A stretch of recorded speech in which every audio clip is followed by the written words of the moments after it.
Welcome to this week's podcast, our webinar if you're watching it online. Today we've got a visitor from one of my past jobs, or a couple of past jobs actually, in Sydney. Welcome, Ollie. Hi, Alex. Good to see you. Yeah. How are you keeping? Doing well?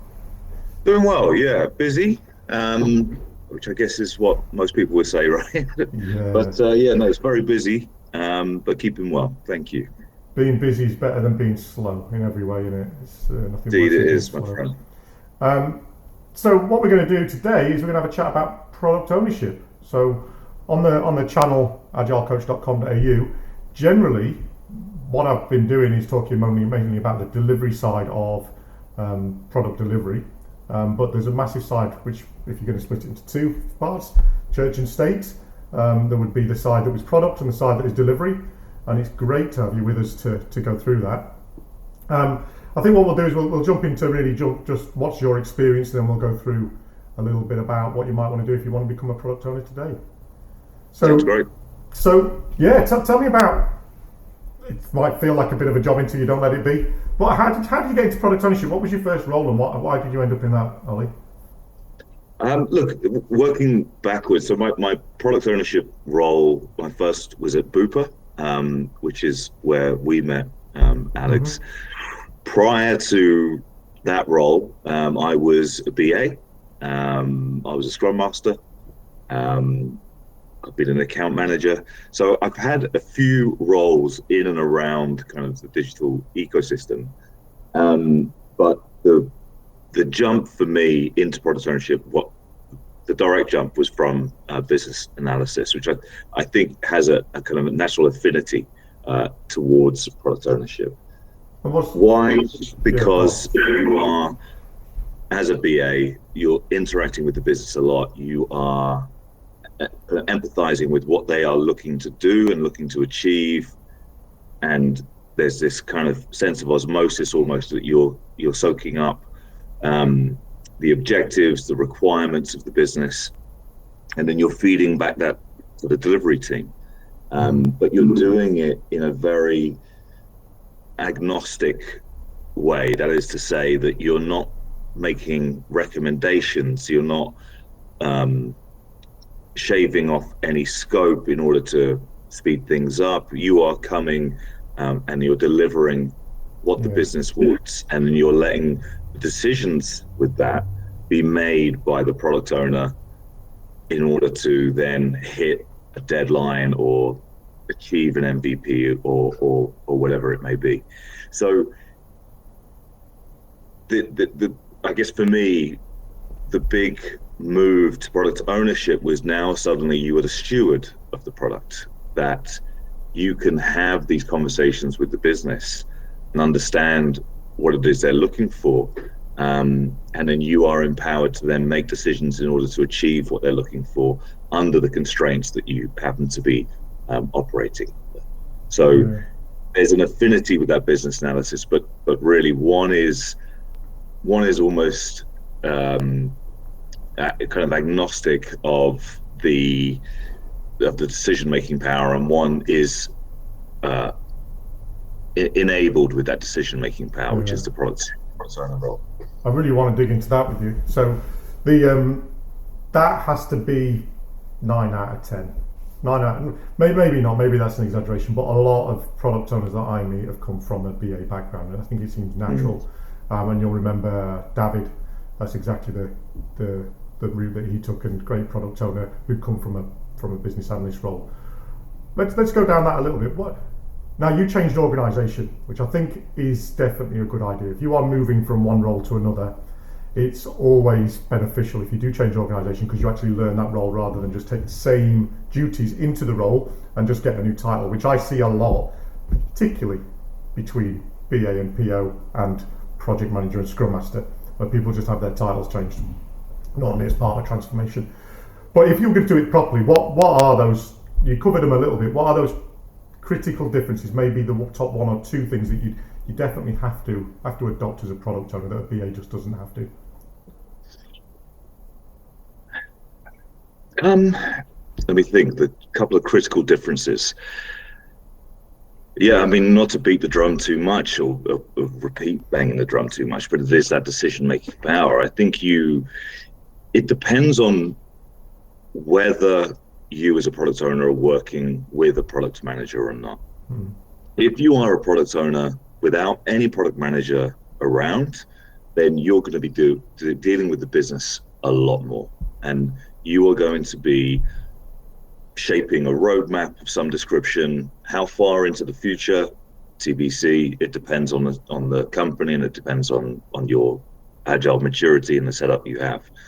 But if you are working solo as a product owner, which at Bupa there was no product manager around, there was no project owner, so I had a lot of relationship building to do with the business in order to then determine what the scope was, what their imperatives were, and I had to then bring that back to the team and shape to a certain extent what this product was and how long it took to do.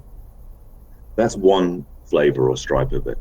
The other side of the coin is if you are working with a product manager, they tend to be operating with a further out time horizon. So they are operating on that 6, 12, 24-month time horizon. And they are bringing to you saying, look, this is what I want this product roughly to be doing over the next 6 months. And you're kind of then taking that on and working with a team to deliver. Yeah. They'll tell you the what, you figure out the how. Yeah. With the parameters of that product manager sets. But both of those are not something the BA would do. The BA is typically going out and understanding what the requirements are. I mean, there is a lot more to a BA than that, but that is generally the central tenet of a BA. Understand requirements, elicit the requirements, bring it back, and either write the user story as the BA or the product owner writes the user story. But they are information getters. They are scouts, if you will, who are mapping out the lay of the land, and then the delivery team will come on and build to those specifications. Yeah. Product owner, typically decision making, they will be conveying the why to the delivery team. Delivery team has a lot of questions. What if we do this? Why can't this go there? That's the product owner's role to aid the speed of development by being able to answer those questions on the spot. Where possible, it's not always achievable, but ideally they're there as a representative of the business to provide those answers on the fly to the delivery team, so that they can throughput isn't disrupted by a sense of delay while they have to go up to the business. A week later, the answer comes down. Product owner is embedded in the team as the representative of the business. And just to go back to kind of maybe a tangential point here, though, Alex, I think product owners typically were seconded out of the business to help a delivery team, right? That was the first iteration of a product owner. They weren't professional product owners. They were seconded in, they served the life of a project, and then they would be subsumed back into the business.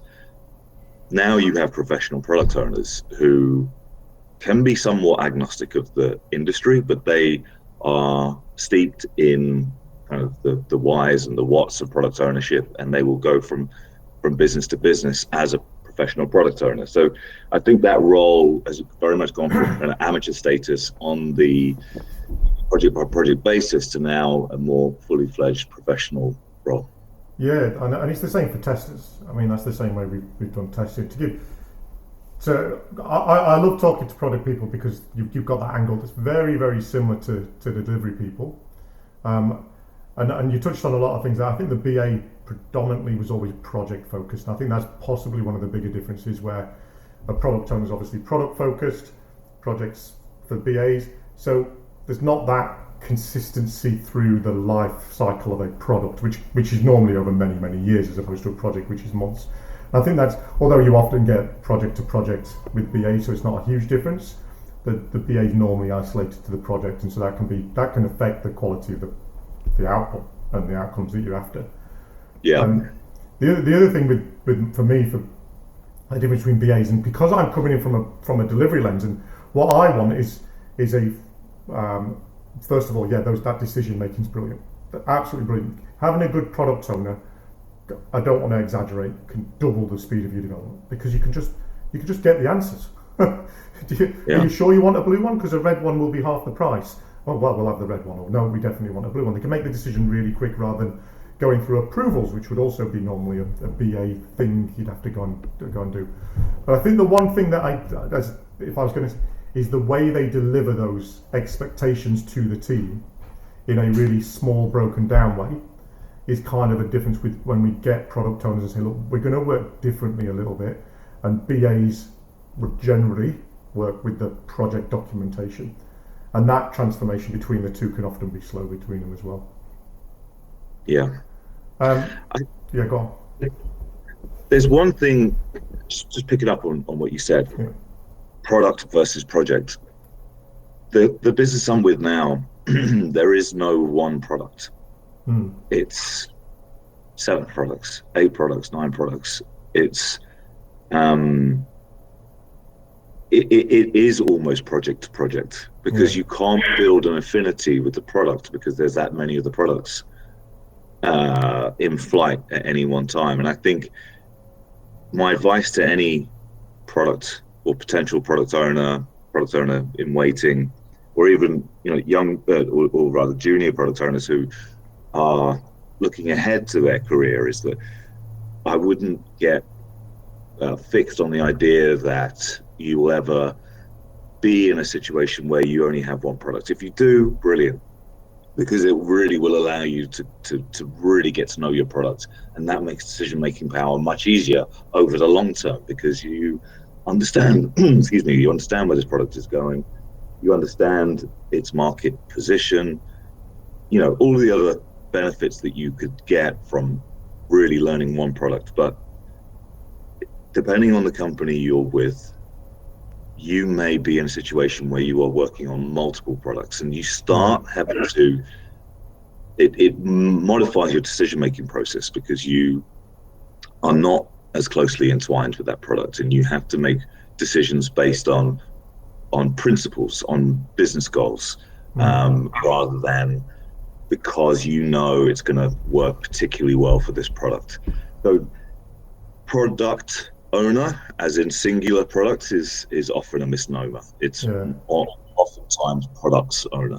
That's good. And as I listen, I start to think, that's right. So if you were running Scrum, you'd have a product backlog, and it would be a single product. And like you say, I think again it's the minority. I think because of the scale of Agile now, and it's gone into organisations and across whole organisations with whole platforms, and the projects try to run Agile, you're just not going to be working in a one app for one company, one app kind of place. It's more likely you're going to be in one of the others. But as you were saying, I was thinking, well, we don't normally always have a product backlog now. And I don't want to use language that's not Agile or doesn't make sense, but it's almost an outcomes backlog that we have the product owner being responsible for. Make sure you be clear on what the outcomes are, and whether they be customer outcomes or business outcomes, and bring those to the team. And that can be across many projects, many products, many platforms, but you do need that individual who's playing that role of, I'm going to prioritize these things and make sure you know what needs to come first. I'm going to make sure you can see the value. I'm going to make decisions quickly about the little details within the outcomes. And that's why the role is one of those two. I put the Scrum Master, when you're trying to run at pace with a small team, that and the Scrum Master play such important servant leadership roles to the team, because they just empower and enable the team to just get on and do what they've got to do. Yeah, 100%. So you talked a little bit then, Ollie, about the young guys who are coming in, or young girls who are coming in and want to, probably I imagine they come out of university and I want to work in web development, or I want to work in digital. And then they've got to kind of decide whether they haven't got to decide. You said you were a Scrum Master. I suppose I've had conversations with Sandika, who's a Scrum Master, and get in the team would be his first piece of advice. But let's assume someone's in the team. How do they gravitate towards product ownership? What are the attributes of a good product owner, the natural attributes? I think so. A couple of different questions there. How would they get into the product side of things? I think just be really vocal that that's what you want to do, and shadow your product owner. Express interests with the leadership that you are interested in going into product. Product owner, it depends on the organization and on their setup. Not all organizations will have product owners. They might have product owners under a slightly different guise, but really it's about, well, my advice would be to be as vocal as you can about wanting to go into that side of things and slowly working your way in. The advice to you might be that you need to come into business analysis for a while, which would be a brilliant thing, right? And then you learn how to do that discipline. And being a BA is probably one of the greatest things you can do for your career, because a business analyst has got such great visibility over both the delivery side and the business side, and the BAs are just in demand all the time. Product owner is a slightly more niche role. I saw some stats the other day that said that of the recovery in tech post-COVID, product ownership is one of the highest. It's one of the highest growing roles. That's stats coming out of the States. So I think it is on the rise, but you just need to be vocal and want to go and get it and speak to the right people. That's my advice with any role. If you want to achieve something within a company, you just need to be vocal about it, get onto the radar of the people making those kind of decisions, and they will make it happen, or they will keep you in mind for when there is an opening, and eventually you'll get into it. In terms of what makes a good product owner, I think it is an affinity for value, because that is to say, you are looking to get the most valuable outcomes, both for the business, for the team, well, not necessarily for the team, but for the business, and the team will enable that. But it's about, prioritizing value, making good decisions, making decisions that are entwined with what the business is looking to achieve, having good people skills and being able to work closely with your Scrum Master and your team in order that they achieve what the goals are, but in a way that it doesn't burn them out, and is enabling them to do really good work. There's quite a lot to it, but I think it does take a good people person, and it takes someone who can understand where the value of good decisions and how they might be made to benefit, the goals and objectives of the company. There's genuinely not a single role that you don't need to be a good communicator. But I think for a product owner, you definitely have to be a good communicator. I don't think you can really get into that role without being a good communicator, because you've got to be able to communicate. You've got to be able to listen really well. You've got to be able to interpret that, but you've got to be able to communicate that to the team as well. And again, definitely. Not to put too much pressure on people who might not have amazing communication skills. It can be a learned skill. It can be a learned skill as well. I've seen product owners who don't have the greatest communication skills, and I've seen them 2 years later, and things have improved. So it's definitely something that. And I'd say it's not being a good communicator. I know we've got principles in Agile that say documentation or less value, but actually good communicator also comes through documentation or drawing a good picture. Yes. And I'm not saying those are bonus skills, definitely. If you could draw a brilliant picture, you're probably on a good path there as well. Because those are really important to people. 100%. You don't always hear things the first time, but a picture will stay, or a document will stay. Awesome. I think we might call it there, Ollie. I think it's been a good chat. I know it's been a good chat. I know it would be. I do want to do some more conversations about product ownership, about some challenges that might be in there, and what it's like in the team, and what the interaction's like. What it's like, I sometimes think it's a bit like being the goalkeeper in a football match, being a product owner. You only come in so often, but you absolutely have to perform when you're in the team, because when the ball comes I like that analogy. Or the striker maybe. But I've got to thank you for joining. It is early morning. Hopefully you've got a good day ahead of you. Thanks, And, Alex. Hopefully we'll chat soon. Yeah. Yeah, sounds good, mate. All right. Cheers. Thanks, Scott.